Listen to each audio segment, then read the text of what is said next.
যুবকেরা, খুবই সংক্ষেপ করে বলি, হে যুবকেরা শুনে রেখে দেন, হযরতে নবী দাউদ আলাইহিস সালামের জামানায় একজন ধনী লোক ছিলেন। ধনী লোক, তার একটা গরু ছিল, বড় বড় গরুটা সে যত্ন করত, বড় তার পছন্দের গরু। গরুটাকে ধনী মানুষটা বিভিন্ন অলংকারে সজ্জিত করে রাখত। হে তরুণ যুবকেরা, ওই গরুটা একদিন হারিয়ে যায়। ওই গরুটা একদিন হারিয়ে যায়। এমন সময় গরুর মালিক পেরেশান হয়ে যায়। এই বড়লোক ধনী ব্যক্তিটা পেরেশান হয়ে যায়। গরুর মালিক, ভাইরা আমার, তরুণ যুবকেরা আমার, গরুর মালিক পেরেশান হয়ে যায়। সেই সময় চারিদিকে খোঁজ খবর শুরু করে, কোথায় আমার গরু? হে তরুণ যুবকেরা, ওই সময় জঙ্গলের ভিতরে, গভীর জঙ্গলে একটা পরিবার বাস করত। একজন বৃদ্ধা মা আর তার একটা সন্তানকে নিয়ে সে বাস করত। কত বছর ছিল জানেন? 70 বছর সে জঙ্গলের ভিতর কাটিয়েছে। 70 বছর জঙ্গলের ভিতরে আমার আল্লাহ তাআলা ওই পরিবারকে কুদরতি খাবার খাওয়ান। ওই জঙ্গলের ভিতরে ওই বৃদ্ধা মা, হে তরুণ যুবকেরা, তার সন্তানকে নিয়ে 70টা বছর জঙ্গলের ভিতরে ইবাদত বন্দেগী করে। একটা হুজরা বানিয়ে আমার আল্লাহ তাদের জন্য কুদরতি খাবারের ব্যবস্থা করেছিলেন। তাদের ইবাদতের কারণে, ধরে না ধরে না ধরে না ভাই, ধরো না ভাই, বয়স্ক মানুষ এভাবে নামছে। হে তরুণ যুবকেরা, হে আমার বন্ধুরা, শুনে রেখে দিন, জেনে রেখে দিন, 70টা বছর কেটে গেছে। আমার আল্লাহ কুদরতি খাবার দিচ্ছেন। ঘরের হুজরার পাশ দিয়ে আল্লাহ কুদরতি একটা নাহার চালু করে দিয়েছেন। নাহার, কুদরতি নাহার একটা ঘরের পাশ দিয়ে, হুজরার পাশ দিয়ে একটা চালু করেছেন নাহার। এবং সেই হুজরার নাহারের, সেই নাহারের পাশে আমার আল্লাহ একটা আনার গাছ বানিয়ে দিয়েছেন। আনার গাছ, আনার মানে হলো বেদানা। এই বেদানা গাছ আল্লাহ দিয়েছেন। প্রতিদিন সকালবেলা ওই বেদানাতে, ওই বেদানা গাছে কয়েকটি বেদানা আল্লাহ কুদরতি ভাবে দান করেন। ওই কয়েকটি বেদানা ওই মা বেটা দুজন মিলে ভক্ষণ করে। আবার পরের দিন সকালবেলা আল্লাহ আবার বেদানা দিয়ে দেন, আবার মা বেটা ভক্ষণ করে। সারাদিন ইবাদত করে, সারাদিন নামাজ কালাম করে, তেলাওয়াত করে জঙ্গলের ভিতরে, গভীর জঙ্গলে। ভালো করে একটু মনটা দিয়ে শুনুন, হে তরুণ যুবকেরা, এইভাবে 70টা বছর কাটিয়ে দিয়েছেন। হে জওয়ান যুবকেরা, ওই ব্যক্তি বড়লোক, ধনী লোক, তার গরু হারানোর পরে সে এসেছে হযরতে দাউদ নবীর কাছে। দাউদ নবী তিনি নবী এবং বাদশা। দাউদ নবীর কাছে এসে বলে, হুজুর বিচারটা করতে হবে। আল্লাহর মাহবুব বান্দা বললেন, বাবা বিচারটা তোমার করব, তোমার গরুর ফয়সালা হবে, তবে কয়েকদিন পরে ওই যে ঈদের দিন আসছে, ঈদের দিন, ঈদের ময়দানে তোমার বিচারটা হবে। ঈদের ময়দানে ফয়সালা হবে। আর জনগণকে বলে দিও, সেদিন একটা কিয়ামতের নমুনা দেখা যাবে। কিয়ামতের মাঠের, কিয়ামতের দিনের অবস্থার একটা নমুনা সেদিন দেখা যাবে। হে তরুণ যুবকেরা, হে আমার বন্ধুরা, এমন সময় দেখতে পাওয়া যায় ওই গরুটা যে হারিয়েছিল, এই গরুটা খোঁজাখুঁজি চলছে। চারিদিকে লোকজন পাঠিয়েছে, কোথাও গরু খুঁজে পাওয়া যাচ্ছে না। একজন জাসুসি করা গোয়েন্দা মহিলা, গোয়েন্দা মহিলা লাগিয়ে বলল, একটু চারিদিকে প্রত্যেকের ঘরগুলো খবর নাও। সে ঘরগুলো খবর নিয়ে দেখো, যদি তুমি গরুর তথ্য দিতে পারো তোমাকে মোটা পুরস্কার দেওয়া হবে। ওদিকে গরুটা, ভাই আমার, আল্লাহর কুদরতি ক্ষমতায় জঙ্গলের ভিতরে গিয়ে হাজির হচ্ছে। ওদিকে বাবা একটা ঘটনা ঘটেছে মাঝখানে। সে ঘটনাটা কি? সে ঘটনা হলো ওই বৃদ্ধা মহিলার সন্তান, ওই যে মানুষটি, লোকটি, সেই লোকটি প্রতিদিন আনার খেতে খেতে আর পানি খেতে খেতে সে বোর ফিল করছে। মাকে বলছে, মা, আর প্রতিদিন একই খাবার আমি খেতে চাই না। কি করবে? বলছে, মাগো, এই আনার দুটো চারটে তুলে নিয়ে চলে যাব, নিয়ে বাজারে যাব, বাজারে গিয়ে বিক্রি করে যে পয়সা পাবো সে পয়সা দিয়ে কিছু অন্য খাবার নিয়ে আসবো, নিয়ে এসে ওই খাবার খেয়ে একটু মুখের স্বাদটা পরিবর্তন করব। মা বলছে, বাবা এটা করতে যেও না, আল্লাহর কুদরতি, আল্লাহ আমাদের দান করছে, এই অবাধ্য হতে যেও না, আল্লাহ নারাজ হবে। সে কি হলো, সেই যুবক বলল, না মা, অসুবিধা নাই, তো আমি তো এটা বিক্রি করে অন্য খাবারে তো আল্লাহর সঙ্গে কোনো নাফার ফরমানি করছি না, এইভাবে জোর করে ভাই আমার কিছু আনার পরের দিনে যা হয়েছিল সেটাকে তুলে নিয়ে বাজারে গিয়ে বিক্রি করে বাজার থেকে অন্য ফল নিয়ে এসে বাড়িতে এসে হাজির করলো। মাকে বলল মা খান। মা বলল বাবা আমি খাবো না, তুমি খাও। ছেলে বলল না মা আপনি যদি না খান আমি কিন্তু খাবো না। তা নিরুপায় হয়ে মাও খেলো। পরের দিন ইবাদত বন্দেগী করে সকালবেলা আবার এই নাহারের পাশে আনারের গাছ থেকে আনার আনতে গিয়ে দেখে আনার আল্লাহ আর দেননি। এবারে কয়েকদিন ক্ষুধার্ত, না খেয়ে কাটছে। হে তরুণ যুবকেরা, ওই ধনী মানুষটার গরুটা জঙ্গলের ভিতরে ঢুকেছে, হুজরার সামনে এসে হাজির। ওই বৃদ্ধা মা এবং ছেলেটিকে সেখানে দেখতে পায়। গরুর জাবানটা আল্লাহ খুলে দিলেন। জাবানটা খুলে দিয়ে গরু সেই সময় বলেন আপনাদের জন্য আমাকে খাওয়া হালাল, আপনারা আমাকে জবাহ করে আপনারা খান, গোশত পাকান। আমার আল্লাহ আপনাদের খাবার জন্য আমাকে পাঠিয়ে দিয়েছেন। হে তরুণ যুবকেরা, এমন সময় দেখতে পাওয়া যায় সেই সময় ওই যুবক বলল মা তাহলে গরুটা জবাই করি। মা বলে না না না হতে পারে না, না না হতে পারে না। কার গরু কোথা থেকে এলো, আমরা এটা জবাই করে খেতে পারবো না যতক্ষণ না গরুর মালিক আমাদের অনুমতি না দেয়। সেই সময় ছেলেটি বলল মা গো মা, গরুর জবান খুলে গেছে, তুমি কি বুঝতে পারো না? আমার আল্লাহ তার জবান থেকে বলাচ্ছে, আমার আল্লাহ তাকে নির্দেশ দিচ্ছে আমাদের জন্য আহার হওয়ার। এমন সময় মা বলল তাহলে সম্মতি দিলাম। আল্লাহর কুদরতি ক্ষমতায় ওই গরুটা জমিনে শুয়ে পড়লাম, সন্তানটি জবাই করে গোশত পাকানো শুরু করলাম। কয়েকদিন তারা আসুদা ভরে খেতে শুরু করল। এখন ওই যে মহিলা যে জাসুসি করছিল সে খুঁজে খুঁজে খুঁজে খুঁজে জঙ্গলের ভিতরে এসে হাজির। এসে দেখে গরুর ছাল পড়ে আছে, কিছু হাড্ডি পড়ে আছে। হে তরুণ যুবকেরা, ওই মহিলা এমন সময় সব কিছু তথ্য জেনে নিল। জেনে নিয়ে ওই বড় লোক ধনী মানুষটার কাছে গিয়ে সব গোপন কথা বলে দিল, দিয়ে তার মোটা পুরস্কার নিয়ে নিল। সেই সময় ভাই আমার লক্ষ্য করা যায় ওই ধনী মানুষটা বিচার নিয়ে দাউদ নবীর কাছে আবার যায়। হুজুর গরুর খবর পেয়ে গিয়েছি। কি খবর পেলেন? জঙ্গলের ভিতরে একটা পরিবার বাস করে, একজন বৃদ্ধা মহিলা এবং তার সন্তান। ওরা হলো চোর ডাকাত, যার যার পারে চুরি করে আর লুটপাট করে, নিজেরা খায়। এইভাবে আমার গরুটাকে তারা খেয়ে নিয়েছে, বিচার চাই। হে তরুণ যুবকেরা, হে আমার বন্ধুরা, হে আমার মুরব্বি আলীরা, শুনে রেখে দিন বাবা। এমন সময় দেখতে পাওয়া যায় হযরতে দাউদ আলাইহিস সালাম বললেন বিচার তো করব বলেছি ভাই আমার ওই ঈদের দিনে, ঈদের ময়দানে তোমাদের বলেছি বিচার হবে, যা ফয়সালা হবে আর সেখানে হবে। আমি বলেছি তোমাদেরকে কিয়ামতের একটা নমুনা দেখাবো। এমন সময় কয়েকদিন পর ভাই আমার দোস্ত আমার হযরতে দাউদ নবী ওই মহিলা, বৃদ্ধা মহিলা এবং তার ছেলেকে ঈদের দিনে হাজির হতে বললেন। ওই ধনী মানুষটিকে বললেন তুমিও হাজির হও। এ তরুণ যুবকেরা, ঈদের দিনে হাজার হাজার মানুষের সামনে হযরতে দাউদ নবী ফয়সালা করছেন। শুনে রেখে দাও, জেনে রেখে দাও, হে ধনী মানুষ, তোমার ব্যাপারে আমার আল্লাহ সব আমাকে তথ্য দিয়েছেন। তুমি যখন বিচার চেয়েছিলে, তুমি বিচার চেয়ে আসার পরই আমার আল্লাহ আমার কাছে ফেরেশতা জিবরাইল আলাইহিস সালামকে পাঠিয়েছিলেন। ফেরেশতা জিবরাইল আলাইহিস সালাম আমার কাছে এসে হাজির দিয়ে সব তথ্য জানিয়ে দিয়েছে। কি বলেছে হুজুর? ফেরেশতা জিবরাইল আলাইহিস সালাম বলে দিয়েছে তুমি আসলে একজন গোলাম, তুমি বড় লোক নও। বড় লোক হলো, ধনী লোক হলো, বড় ব্যবসায়ী হলো এই যে বৃদ্ধা মহিলা, ইনার স্বামী, ইনার স্বামীর তুমি একজন গোলাম।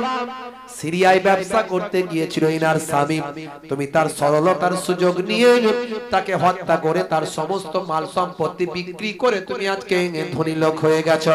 শুনে রেখে দাও, জেনে রেখে দাও, আমার আল্লাহর ফয়সালা এসে গিয়েছে। তোমার উপর সবকিছু তথ্য আমার আল্লাহর পক্ষ থেকে জানানো হয়েছে। ধনী মানুষটা বললে, হুজুর আমি এসব কথা শুনতে আসিনি, আমি এসেছি বিচার চাইতে। প্রমাণ পাওয়া গেছে এই মহিলা এবং তার ছেলে আমার গরু ভক্ষণ করেছে। আপনি ওসার ওসব বিচার না করে কি বিচার করছেন, কি কথা বলছেন? সে সময় হযরতে নবী দাউদ আলাইহিস সালাম বলেছিলেন, এই জবান তুমি বন্ধ হয়ে যাও, এই তোমার জবান আল্লাহ বন্ধ করে দিক, তোমার হাতের জবান খুলে দিক, তোমার পায়ের জবান খুলে দিক। হে তরুণ যুবকেরা, আল্লাহর কুদরতি ক্ষমতা। সেই সময় ওই ধনী মানুষটার জবানটা আল্লাহ বন্ধ করে দিলেন, তার হাতের জবানটা আমার আল্লাহ খুলে দিলেন। হাতের জবানটা খুলে গেল, হাত বর্ণনা দিতে লাগলো, হাত বলতে লাগলো, এই হাতে করে আমি এই বৃদ্ধা মহিলা আর স্বামীকে হত্যা করেছি। পাপ বলতে লাগলো, আমি হেঁটে হেঁটে গিয়েছি, সব ফয়সালা সেখানে হয়ে গেল। আমার আল্লাহ সূরা ইয়াসিনের মধ্যেও এই রকম আয়াত নাজিল করে দিয়েছেন। কিয়ামতের দিনে আমার আল্লাহ সেই সময় কিভাবে ফয়সালা করবেন, সূরার নাম সূরা ইয়াসিন, আয়াত নাম্বার হলো 65। আমার আল্লাহ সেখানে বলেছেন, আল ইয়াউমা নাখতিমু আলা আফওয়াহিহিম ওয়া তুকাল্লিমুনা আইদিহিম ওয়া তাশহাদু আরজুলুহুম বিমা কানু ইয়াকসিবুন। জোরে হবে না বন্ধুরা আমার, তরুণ যুবকেরা আমার, কাল কিয়ামতের দিনে আমার আল্লাহ বলবেন, আজকের দিনে আমি সিলমোহর করে দিলাম আফওয়াহিহিম, তোমাদের জবানকে আমি আল্লাহ সিলমোহর করে দিলাম। ওয়া তুকাল্লিমুনা, এবং আমার সঙ্গে কথা বলবে, আইদিহিম, তোমাদের হাত, ওয়া তাশহাদু, এবং সাক্ষ্য দেবে, আরজুলুহুম, তোমাদের পা সাক্ষ্য দেবে, তোমাদের হাত কথা বলবে, তাদের জবানটা আমি আল্লাহ কাল কিয়ামতের দিনে খুলে দেব। হযরতে দাউদ আলাইহিস সালাম বললেন, কিয়ামতের দিনের নমুনা আজকে আমি তোমাদের দেখাই। এই ধনী মানুষটা চেহারা আল্লাহ বন্ধ করে দিলেন, আমি বললাম তার মুখমণ্ডল বন্ধ করে দাও, জবান বন্ধ করে দাও, হাত তার খুলে দাও। হাত তার সাক্ষী দিচ্ছে আমি খুন করেছিলাম, পা তার সাক্ষী দিচ্ছে আমি গিয়েছিলাম। সব বলতে শুরু করে দিল, সব তথ্য জানিয়ে দিল হাজার হাজার মানুষের সামনে। হযরতে দাউদ নবী বললেন, এটা হলো কিয়ামতের একটা নমুনা। কিয়ামতে আমার আল্লাহ এইভাবেই ফয়সালা করবেন। হে আমার উম্মতেরা, শুনে রেখে দাও, আজ থেকে তোমরা অন্যায় অপরাধ পাপ করা বন্ধ করো, কারণ সেদিন জবানটা আল্লাহ বন্ধ করবেন, সিলমোহর মেরে দেবেন, তোমাদের হাত পা জবান খুলে দেবেন আল্লাহ হাত পায়ের। আজকের দিনে আমি ফয়সালা দিলাম, এই মানুষটি একটা মানুষকে হত্যা করেছিল, তার জন্য কিসাসের মাসালা চলে আসবে। যাও যাও যাও, এই বড় ধনী মানুষটাকে হত্যা করার কারণে এই মানুষটাকে হত্যা করে দাও, আর এই বৃদ্ধা মহিলার সব সম্পদ অধিকার করার কারণে এর যা সম্পদ আছে সব বৃদ্ধা মহিলাকে দান করে দাও। জোরে হবে না? জোরে হবে না? ভাইরা আমার, এই উদাহরণ দিয়ে আমি কি বোঝাতে চাইলাম? আমি বোঝাতে চাইলাম এখনো সময় আছে, ফিরে আসুন। যত অন্যায় অপরাধ যাই করেন না কেন, বাঁচার কোনো রাস্তা নাই। হাত কথা বলবে, পা কথা বলবে, শরীরের অঙ্গ প্রত্যঙ্গ কথা বলবে। তাহলে কেন অপরাধ, কেন জেনা ব্যভিচার, কেন অশ্লীলতা, কেন খুন খারাপি, কেন গাল দেওয়া? ভাই আমার, এই হাত দিয়ে ইন্টারনেটে গিয়ে অনেক গাল বন্ধ করেছেন, কেন কেন কেন গীবত শিকায়েত করছেন? কোন হুজুর ভালো, কোন হুজুর খারাপ, কোন হুজুর অমুক হয়েছে তমুক হয়েছে, কোন মাওলানা, কোন মুফতি সাহেব এই হয়েছে সেই হয়েছে, ওসব কথা কেন? আপনি তো গীবতের অধিকারী হয়ে যাচ্ছেন, আপনার জবান থেকেও গীবত বেরিয়ে আসছে, আপনিও চগলখড়িদের খাতায় নামটা উঠে যাচ্ছে, চায়ের দোকানে আপনিও মাঝে মাঝে মন্তব্য করে গুনাহগারদের খাতায় আপনার নামটা উঠে যাচ্ছে। কেন? আপনার জবান বন্ধ হয়ে যাবে কিয়ামতের দিনে হাতের জবান খুলে যাবে পায়ের জবান খুলে যাবে সাবধান আজ থেকে প্রতিজ্ঞা করুন আল্লাহ এবং রাসূলের পথে চলবো মানুষকে ভালোবাসবো মুসলমানকে ভালোবাসবো হিন্দুকে ভালোবাসবো খ্রিস্টানকে ভালোবাসবো জৈন বৌদ্ধকে ভালোবাসবো সারা পৃথিবীর মানুষদের ভালোবাসবো তাহলে আপনি হিন্দুকে ভালোবাসবেন মুসলমান খ্রিস্টানকে ভালোবাসবেন আর আপনার মুসলমান ভাই কে কোন হুজুরের ভক্ত কে মুহিবুল্লাহ হুসাইনির ভক্ত কে বসিরহাটের ওই মাওলানার ভক্ত কে অমুকের ভক্ত তো কি হয়েছে হোক যে যার ভক্ত হয় হোক না আপনি সবাইকে ভালোবাসবেন সবাইকে মহব্বত করবেন আপনার যাকে মন চায় না তার কাছে যাবেন না আমি অনেকের সঙ্গে জলসা করি না আমাকে অনেকে কোশ্চেন করে চ্যালেঞ্জ করে কেন নেবে না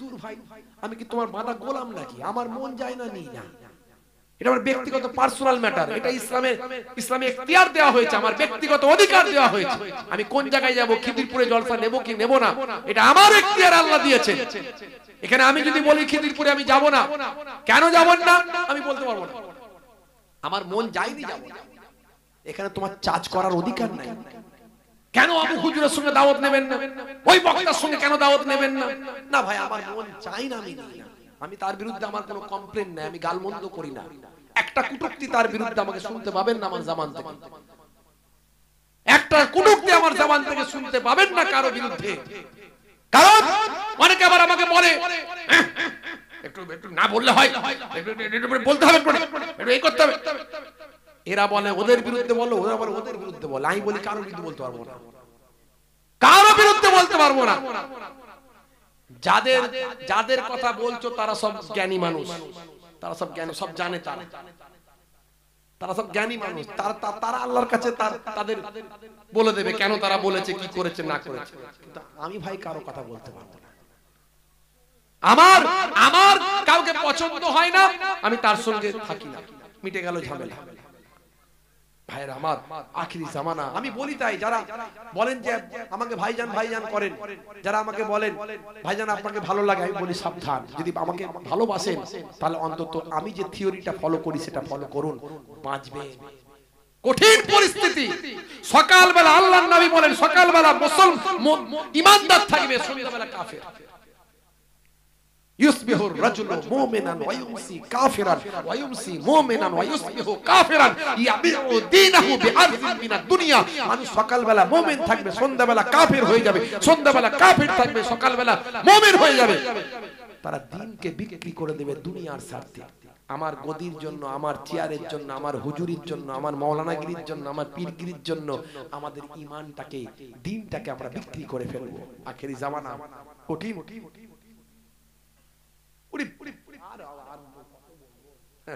ভাইরা আমার যাই হোক বাবা আমার দুটো জিনিস করুন বাপ হাত জোর করে বলি দুটো জিনিস করুন একটা হলো নামাজ আর একটা হলো মুখের দাড়ি আল্লাহর নির্দেশগুলোর মধ্যে সবচেয়ে বড় নির্দেশ হলো সালাত নামাজ কায়েম করুন নামাজ কায়েম করুন কায়েম মানে শুধু নিজে পড়া নয় নিজে পড়বেন অন্যকে পড়তে নির্দেশ করবেন এর নাম হচ্ছে কায়েম করা স্বামী পড়ে স্ত্রী নামাজ পড়ে না মা পড়ে ছেলে নামাজ পড়ে না বাপ পড়ে সন্তান নামাজ পড়ে না এর নাম কায়েম করা নয় বাপ জান্নাতে যাবে ছেলে জাহান্নামে যাবে ভাবছেন নাকি ছেলে জাহান্নামে যাবে যখন বাপকে ধরে টানাটানি করবে অত সহজ নয় তুমি তো আমাকে কোনোদিন হেদায়েত করলে না নামাজ পড়তে কোনোদিন বলেছো আপনি আপনার ডিউটিটা করুন এই যে আমি আমার ডিউটিটা করে দিয়ে চলে যাচ্ছি আল্লাহ বলবে তোকে দুটো হক কথা বলার সুযোগ করেছিলাম তুই হক কথা বলেছিলিস খালি হালুয়া রুটি খেয়ে পকেট পুঁজি করে চলে গেছিলিস মাল গুনে দেখে নিয়েছিলিস শুধু হ্যাঁ এখন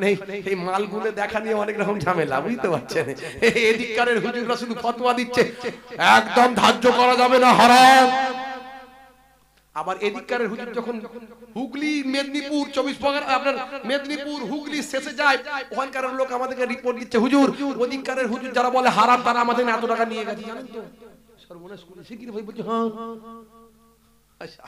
কি বিপদ বলেন দিন এখন যা ফয়সালা দাদা হুজুর দিয়ে গেছে যা ফয়সালা মেজো হুজুর দিয়ে গেছে মেনে চলো অত ওইসব ঝামেলায় যেও না যে নাই না যে নাই পা মন গেলে নেবেন মন গেলে দেবেন না মন গেলে দেবেন না আনবেন না ঝামেলা মিটে গেল ব্যাস কি দিয়া আখিরি জামানা ভাইরা আমার দুটো কাজ করুন একটা হলো নামাজ আর একটা হলো মুখের দাড়ি। সুন্নত গুলোর মধ্যে সবচেয়ে বড় সুন্নত হলো মুখের দাড়ি। বড় সুন্নত হলো মুখের দাড়ি। সমস্ত নবীদের সুন্নত মুখের দাড়ি। আমি অনেক সুন্নতের কথা বলি, কিন্তু সবচেয়ে বড় সুন্নত মুখের দাড়ি। এখন অনেকে দাড়ি রাখতে লজ্জা পায়। আমি বলি বিরাট কোহলি মুখে দাড়ি আছে, আছে না নাই? হরভজন সিং এর মুখে দাড়ি আছে, লিওনেল মেসির মুখে দাড়ি আছে, ভারতের প্রাক্তন প্রাইম মিনিস্টার মনমোহন সিং জির দাড়ি ছিল অনেক বড়, বর্তমান প্রাইম মিনিস্টার মিস্টার মোদিজির মুখেও দাড়ি আছে, আছে না নাই? হ্যাঁ, দাড়ি এখন ফ্যাশন, দাড়ি এখন সৌন্দর্য। কিন্তু তুমি যদি বলো যে দাড়ি সৌন্দর্যের জন্য রেখেছি, ফ্যাশন দাড়ি রেখেছি, ওই দাড়ির দাম আল্লাহর দরবারে এক পয়সাও নাই। আর যদি বলো দাড়িটা আমি ওই ছোট ছোটই রেখেছি, কিন্তু নবীর সুন্নত মনে করে রেখেছি হুজুর, হতে পারে ওই দাড়িটা তোমার এত মূল্যবান হতে পারে, তুমি কবরে যাওয়ার পরে মুনকার নাকির ফেরেশতা যখন বলবে মান রব্বুকা, দেখতে পাবে নবীর সুন্নত বলে মুখে দাড়িটা রাখা, হতে পারে ওই দাড়িটাই হবে নাজাতের জারিয়া। জোরে হবে না? দুটো জিনিস নিয়ে বাড়ি চলে গেলে জীবন ধন্য হবে। 70% অন্যায় অপরাধ আপনার কাছ থেকে সরে পালিয়ে যাবে। একটা হলো নামাজ, 2 নাম্বার হলো দাড়ি। বলুন ইনশাআল্লাহ, বলুন ইনশাআল্লাহ। হাত তুলে দেখান তো কারা কারা নামাজি হবেন, হাত তুলে দেখান। অনেকে তুলছেন না, তার মানে কি নামাজি হব না? একটু হাত তুলে দেখান। ক্যান্সার আল্লাহ দিতে পারে না? একটু হাতটা তুলে রাখবেন। ক্যান্সার আল্লাহ দিতে পারে না, টিউমার প্যারালাইজড হতে পারে না, হার্ট অ্যাটাক হতে পারে না। হে যুবক, তুমি আজ বেঁচে আছো, কাল বেঁচে নাও থাকতে পারো। প্রতিজ্ঞা করো, হাত নামান, প্রতিজ্ঞা করেন নামাজি হয়ে যাবেন। দাঁড়িয়ে নামাজ পড়তে পারেন না, বসে পড়ুন। বসে পড়তে পারেন না, শুয়ে পড়ুন। অনেক নামাজ পড়তে পারেন না, ফরজ ওয়াজিবটা পড়ুন, সুন্নতে মুআক্কাদাটা পড়ুন, পড়ে নিয়ে ঘুমান। নামাজ ছাড়বেন না। খেতে দেরি হলে খাবারটা যেন যখনই পাই তখনই খাই। নামাজে যদি কাজা হয়ে যায়, যখনই সুযোগ আসবে তখনই নামাজটা কাজাটা পড়ে নিন, জীবনটা ধন্য হবে। বাবা আমার নানাজান ছোট হুজুর কেবলা বলতেন, বাবা রেগে গিয়ে বলতেন নামাজের কথা বলতে বলতে, কি দিয়ে বোঝালে বুঝবে বাবা? ঝুড়া আর কোদাল দিয়ে বোঝাবো? হ্যাঁ, ঝুড়া আর কোদাল দিয়ে বোঝালে বুঝবে? আমার দাদাজান পীরনগরী হুজুর পীর কেবলা রাহমাতুল্লাহ আলাইহি বলতেন, বাবা দিনে রাতে 5 বার নামাজ পড়তে, 5 বার নামাজ পড়তে 12 মিনিট করে সময় দিলে 1 ঘন্টা, 1 ঘন্টায় 5 বারের নামাজ, 5 ওয়াক্তের নামাজ পড়তে 1 ঘন্টা লাগে। 1 ঘন্টা নামাজে দিলে 23 ঘন্টা কামিয়াবি করবেন আল্লাহ। তুমি কি চাও না তোমার 23 ঘন্টা কামিয়াবি হোক? আল্লাহ নিজেই তো বলেছেন, হাইয়া আলাস সালাহ, এসো নামাজের দিকে এসো, এলে কি হবে?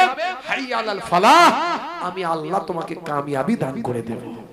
কামিয়াবির দিকে এসো, কল্যাণের দিকে এসো। জি হ্যাঁ ভাইরা আমার, আজানে আছে 12টা লাইন, তার মানে 12 মাস নামাজ। আজানে আছে 50টা শব্দ, তার মানে 5 ওয়াক্ত নামাজে 50 ওয়াক্তের সওয়াব। আজানে আছে 17টা অক্ষর, তার মানে ভাই আমার 17টা অক্ষর আজানে আছে, তার মানে ভাইরা আমার, তরুণ যুবকেরা আমার, 17 রাকাত ফরজ, 2 রাকাত ফজরের, 4 রাকাত জোহরের, 4 রাকাত আসরের, আর 3 রাকাত মাগরিবের, 4 রাকাত এশার, মোট 17 রাকাত। আজান আর নামাজ এত সুন্দরভাবে বিজ্ঞানসম্মতভাবে সেটিং করা আছে, আপনি গবেষণা করলে অবাক হয়ে যাবেন। তাই আজ থেকে নামাজ পড়ুন আর আপনি সুন্দর জীবন উপভোগ করুন।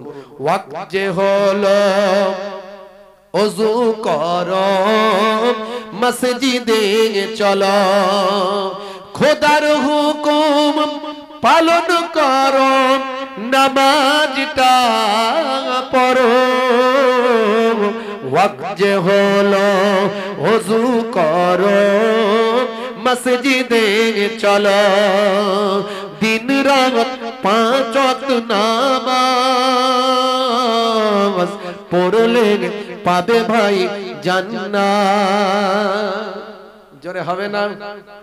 ফজরের সময় হলে মসজিদ যাও তুমি চলে, থেকো না বিছানায় শুয়ে, খোদা দেন রহমত ঢেলে। জোহরের সময় হলে কাজটা দাও তুমি ছেড়ে, কিছু সময় দাও নামাজে, সফলতা আসবে চলে।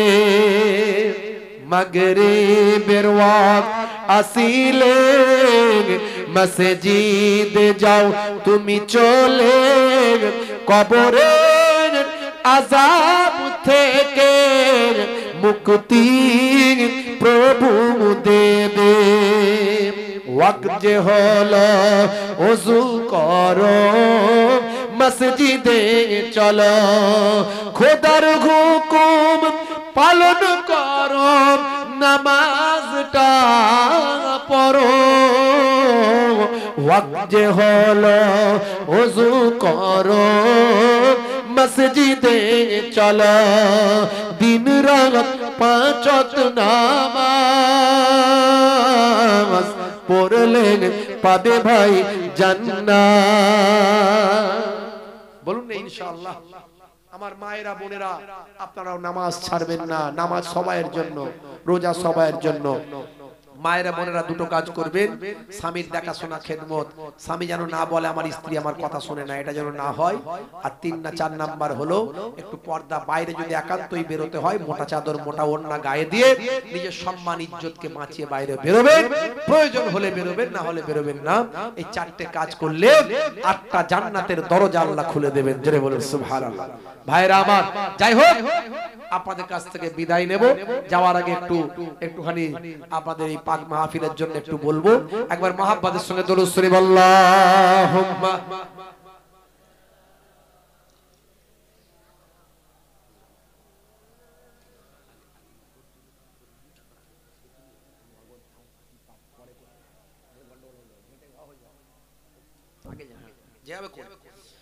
ভাইরা আমার, আল্লাহর কোরআন বলছে মান জাআ বিল হাসানাতে ফালাহু আসরু আমসালিহা। বান্দা এক দিলে আমি আল্লাহ 10 দেব। এটা আমার কোরআনের ওয়াদা। জোরে বলুন সুবহানাল্লাহ। কোরআন কখনো মিথ্যা নয়, কোরআন কখনো মিথ্যা নয়, কোরআন আল্লাহর কথা। এটা বিশ্বাস করতে হবে, এটা আমাদের ঈমানি দায়িত্ব। হাদিস পাকের মধ্যে এসেছে ভাই আমার, হাদিসে কুদসির মধ্যে এসেছে আল্লাহ বলছেন আমি একের বদলে 10 দিই, একের বদলে 100 দিই, একের বদলে 700 দিই, একের বদলে আমি আল্লাহ বেহিসাব মালে মালামাল করে দিই। জোরে বলুন সুবহানাল্লাহ। ভাইরা আমার, রাত অনেকটা বেশি হয়ে গেছে, তো বেশি সময় নেব না, একটু তাড়াতাড়ি করে বলবেন। বাপ, কারো বাপ কবরে পড়ে আছে, কারো মা কবরে পড়ে আছে, দাদা দাদি কবরে পড়ে আছে, তারা আপনার দিকে তাকিয়ে আছে। আমাদের সন্তানেরা হায়াতে আছে, সব মালপত্র সম্পদ তাদেরকে দিয়ে এসেছি, তারা দুনিয়ার জমিনে বেঁচে আছে। তা আমি একটু যদি নেকি পেতাম, তাহলে আল্লাহ আমাকে এই আযাবে কবর থেকে, এই আযাবে কবর থেকে, এই রূহের সিজ্জিনের যে সিজ্জিন ভাই আমার, যেখানে আমি রূহের কষ্টের মধ্যে আছি, সেখান থেকে আমার রূহকে তুলে নিয়ে ইল্লিনের মাকামে অধিষ্ঠিত করত, আযাবে কবর থেকে নাজাত দিত, যদি আমার জন্য একটু দান করে দিত। তারা বলে হায় রে হায়, লাউলা আখারতানি ইলা আজালিন করিব ফাআসাদাকা। হায় হায় হায়, যদি একবার দুনিয়াতে যেতাম তাহলে সব সাদকা দান করে দিয়ে চলে আসতাম। আপনারা সেই সম্পদ ভোগ করছেন, আপনার বাপ কবরে, মা কবরে, দাদা কবরে, দাদি কবরে আছেন কোন নেক ভাই? আল্লাহ চাইলে ভাই আমার, নানাজান ছোট হুজুর কেবলা বলতেন দিয়ে ধন বোঝে মন, কেড়ে নিতে কতক্ষণ। কুদরতে আজিম তার কে বুঝিতে পারে, অজ্ঞান হইবে জ্ঞানী ধ্যান যদি করে। জি হ্যাঁ ভাইরা আমার, নানাজান ছোট হুজুর কেবলা বলতেন আজ যে ধনী কাল সে গরিব। আমি বোম্বাইয়ে গিয়েছিলাম সপ্তাহ 2-3 আগে জলসায়। বোম্বাইয়ে গিয়ে আমি সেদিনে বললাম, এই বোম্বাই আমি আগেও জলসা করেছি। আমার পরিচিত মানুষ একজন, যার সঙ্গে আমার পরিচয় আছে ভাই আমার, তার আন্ডারে 100 জন কাজ করতো কম বেশি। এখন সে আজকে এমন হয়ে গেছে অন্যের দোকানে কাজ করে। বুঝতে পারছেন, আমার আল্লাহ ধনীকে গরিব বানাতে পারে, গরিবকে ধনী বানাতে পারে। আমার আল্লাহ heart attack, cancer, tumour, paralyse দিতে পারে, লক্ষ লক্ষ টাকা খরচ করাতে পারে। আমার আল্লাহ তাআলা র্যাংটাক জিনটাকে সুস্থ রাখতে পারে। আমার আল্লাহ তাআলা আপনার ধন দৌলত বাড়িয়ে দিতে পারে। আর এই দান মালের হেফাজত, সম্পদের হেফাজত। আল্লাহর কোন নেক বান্দা আছেন, আমি 8 জনকে চাইবো, 8 জন, জান্নাত হলো 8টা। জান্নাত কটা? জান্নাত হলো 8টা। আমি 8 ভাইকে চাইবো 1001 টাকা করে হাতটা তুলে দেখান একবার। আল্লাহর নেক বান্দা আমার বাপজি 1 নম্বরে, কি নাম? জনাব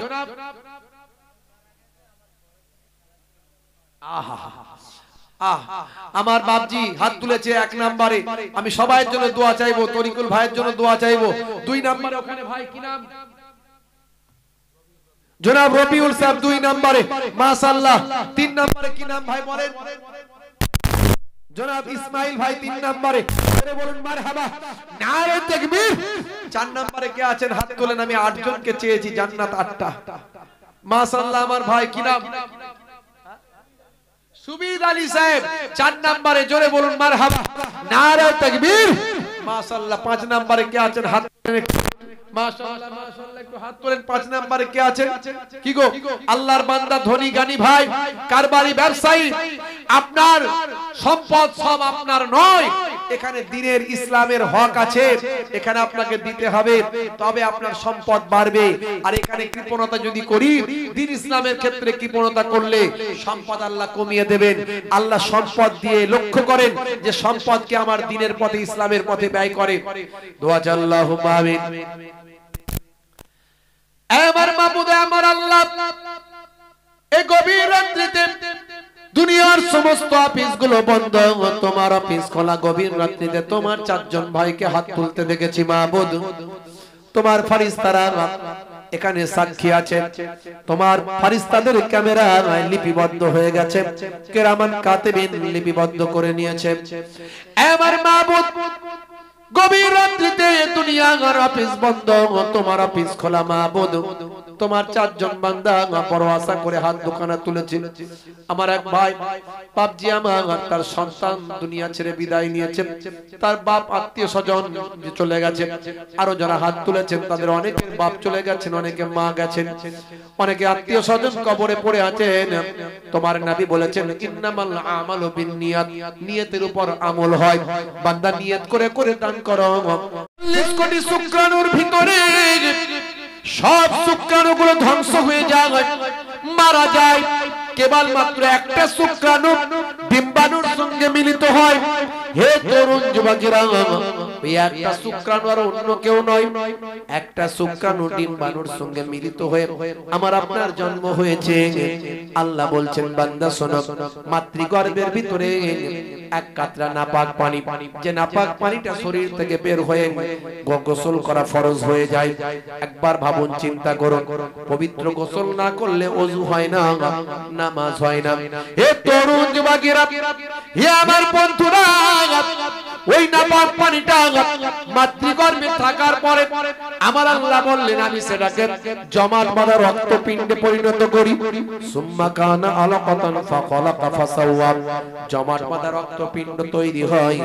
জমাট বাঁধা রক্তপিণ্ডটাকে আবার নির্দিষ্ট সময় যাওয়ার পর আমি আল্লাহ সেটাকে গোশতের টুকরোতে কনভার্ট করে দিই, গোশতের টুকরোতে পরিণত হয়। গোশতের টুকরোটা আবার নির্দিষ্ট সময় যাওয়ার পর সেটাকে আমি আল্লাহ অনেক বড় করে সেখান থেকে আমার কুদরতি ক্ষমতা পঞ্চ ইন্দ্রিয় নাসিকা কর্ণ জিহ্বা ত্বক একটা সুন্দর দেহ দান করে দিই। দেহটা থাকে মৃত, মাতৃগর্ভে পানির ভিতর ভেসে বেড়ায়। ওই দেহটা মাতৃগর্ভে পানির মধ্যে ভেসে বেড়ায়, কিন্তু ডেড বডি দেহটা থাকে মৃত। আমি আল্লাহ মাতৃগর্ভের ভিতরে একটা ফেরেশতা পাঠিয়ে দিই, দিয়ে তা ওই দেহের ভিতরে আমি আমার কুদরতি রূহটাকে ফুঁকে দিই। জোরে বলুন সুবহানাল্লাহ। তারপরেই তো সবচেয়ে আগে পঞ্চ ইন্দ্রিয়র মধ্যে যে ইন্দ্রিয়, যে অঙ্গটা কাজ করা শুরু করে, আল্লাহর কোরআন বলছে সেটা হলো বাচ্চার কানটা আগে প্রথম আমি খুলে দিই। যেটা বলুন না সুবহানাল্লাহ। 1450 বছর আগে আল্লাহর কোরআন বলল মাতৃগর্ভে সবচেয়ে আগে কানটাকে খুলে দিই। আর আজকের সায়েন্স বিজ্ঞান গবেষণায় বলছে পঞ্চ ইন্দ্রিয়র মধ্যে প্রথম ইন্দ্রিয় যেটা কাজ করা শুরু করে মাতৃগর্ভে সেটা হলো শ্রবণ ইন্দ্রিয়। জোরে বলুন সুবহানাল্লাহ। সব মিলে যায়। কি করে মিলতে পারে? হে তরুণ যুবকেরা, আল্লাহর কোরআন 1450 বছর আগে এসেছিল। 1450 বছর পর আজকের বিজ্ঞানীদের গবেষণা শুরু হয়।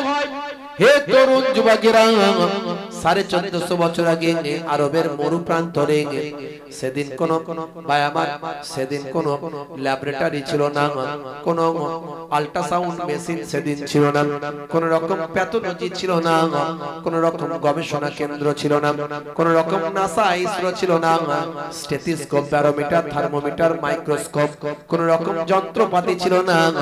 আমার আল্লাহর কুদরতি ক্ষমতা সেদিন আমার আল্লাহ সব জানিয়েছিলেন। আজকের গবেষণা হয়েছে, অগ্নি 5 উৎক্ষেপণ করা হয়েছে, চাঁদে চন্দ্রযান গেছে, মঙ্গলে মঙ্গলযান পাঠানো হয়েছে, নাসা ইসরো তৈরি হয়েছে। আজকের গবেষণায় বিভিন্ন রকম আল্ট্রাসাউন্ড থেকে শুরু করে বিভিন্ন নতুনত্ব ভায়ামান যত রকম যন্ত্রপাতি আবিষ্কার হয়েছে। হে তরুণ যুবকেরা, আজকের গবেষণায় যেটা বলা হয় 1450 বছর আগে আল্লাহর কোরআন কিভাবে সেটা জানায়, বিজ্ঞানীরা অবাক হয়ে যায়। পৃথিবী বিখ্যাত মানুষগুলো আজকে অবাক হয়ে গিয়ে কেসিয়াসেলের মতো মানুষ, টাইসনের মতো মানুষ, গ্যারি মিলারের মতো মানুষ, জেনিফারের মতো মানুষ। হে তরুণ যুবকেরা, মুরব্বিয়ানেরা, জেনে রেখে দিন, বুলগেরিয়ার একজন বিখ্যাত ভবিষ্যৎবাণী করা একজন ব্যক্তির নাম হলো বাবা ভাঙা। নাম শুনেছেন আপনারা? বাবা ভাঙা বহুদিন আগে মারা গেছে। আজকেও বাবা ভাঙাকে নিয়ে পৃথিবীর মানুষ আলোচনা করে। আল্লাহ এই বাবা ভাঙার মধ্যে এমন একটা কুদরতি ক্ষমতা আল্লাহ দিয়েছেন, বাবা ভাঙাকে নিয়ে পৃথিবীর বড় বড় ভাই আমার রাষ্ট্রপ্রধানরা পর্যন্ত অবাক হয়ে যায়। হে তরুণ যুবকেরা, বাড়ি হলো বুলগেরিয়া, জন্ম হয়েছে 1911। হে তরুণ যুবকেরা, বাবা ভাঙা হলো একমাত্র ব্যক্তি যিনি ভবিষ্যৎবাণী করেছেন। যদিও আমরা ভবিষ্যৎবাণী বিশ্বাস করি না, আমরা ভবিষ্যৎবাণী বিশ্বাস করি না, আমরা বলি ভবিষ্যতের খবর আল্লাহ ছাড়া কেউ জানে না। হে তরুণ যুবকেরা, হে আমার মুরব্বিয়ানেরা, আমার আপনার নবী কিছু ভবিষ্যৎবাণী করে দিয়েছেন, কারণ তিনি ওহীর মাধ্যমে করেছিলেন, আল্লাহ প্রদত্ত তথ্য জেনে করেছিলেন। তাই আমার নবীর ভবিষ্যৎবাণীগুলো মিলছে এবং মিলবে। কিন্তু এই বাবা ভাঙাকে আমার আল্লাহ এত কুদরতি কিছু ক্ষমতা দিয়েছেন, তিনি যেটুকু যা বলেছেন সব নাকি মিলে যাচ্ছে। এই নিয়ে পৃথিবী তোলপাড় হয়ে যাচ্ছে। বাবা আপনারা জানেন, বাবা ভাঙা মারা গেছেন বহুদিন হয়ে গেল, তার জন্ম হয়েছে 1911। হে তরুণ যুবকেরা, বাবা ভাঙা বলেছেন 2050 সালের মধ্যে পৃথিবীতে 1 নাম্বার সবচেয়ে বড় ধর্ম রিলিজিয়াস হবে ইসলাম। আর আজকের বিজ্ঞানীদের গবেষণায় প্রমাণ হয়, কোরআন মাজিদ নিয়ে সারা পৃথিবী নিয়ে এত রিসার্চ চলছে। আমার আপনার নবী, দয়ার নবীকে নিয়ে পৃথিবীতে এত রিসার্চ চলছে। পৃথিবীর মানুষ এতটা দয়ার নবীর ভক্ত হচ্ছে, কোরআন মাজিদ নিয়ে এতটা গবেষণা করে প্রেমিক হয়ে যাচ্ছে, যাতে করে আস্তে আস্তে দেখা যায় বড় বড় বিজ্ঞানী পৃথিবীর মানুষরা গবেষণা করে বলছেন, আমেরিকা যুক্তরাষ্ট্র থেকে শুরু করে পৃথিবীর বড় বড় নেতা মন্ত্রী দাদারা সব বলছেন আগামী 50 বছরের মধ্যে 1 নাম্বার রিলিজিয়াস হবে ইসলাম। তার কারণ অন্য কিছু নয়, অন্য কিছু নয়, তার কারণ একটাই হলো, সেটা হলো আমার আপনার নবী আর আমার আপনার নবীর কাছে আছে আল কোরআন। মানুষ যত দিন যাবে, বিজ্ঞানের ডেভেলপমেন্ট যত বাড়বে, তত আল্লাহর কোরআন মানুষের কাছে ভাই আমার প্রাধান্য পাবে। কোরআনের কথাগুলো সব মিলে যাবে, মিলে যাচ্ছে এবং মিলে যাবে, কারণ কোরআন মাজিদ আল্লাহ প্রদত্ত কিতাব। আমরা যদি সেই কোরআনের নির্দেশ মেনে চলতাম, পৃথিবীর সবাই আমাদের স্যালুট করত, পৃথিবীর সবাই আমাদের স্যালুট করত যদি আমরা এই কোরআন মাজিদটা মেনে চলতাম, রাসূলের নির্দেশটা মেনে চলতাম। আমাদের সাহায্য করার জন্য আল্লাহর কুদরতি মাদাদ আসতো। জোরে বলেন সুবহানাল্লাহ। আসতো কি আসতো না? যদি আমরা ঠিক মতো মেনে চলতাম, আমার আল্লাহ পারে কি পারে না? সবকিছুই পারেন। পারে না? পারে না? পারেন না? পারেন না? এই দেখো, এখানে একটা মাকড়সা চলে এসেছে, এইখানে তো নতুন করে তৈরি হলো, কোনটা থেকে আল্লাহ পাঠিয়ে দিয়েছে? কখন মাকড়সা নিজের জাল তৈরি করে সামনে পর্যন্ত চলে? আমি জাস্ট এক্সাম্পল। আল্লাহর কুদরত আমি আপনি বুঝতে পারবো না, কোনখানে কিভাবে আল্লাহ কাকে কোন জায়গায় মাদাদ করবেন কেউ জানে না। আজকে আমাদের অপমানিত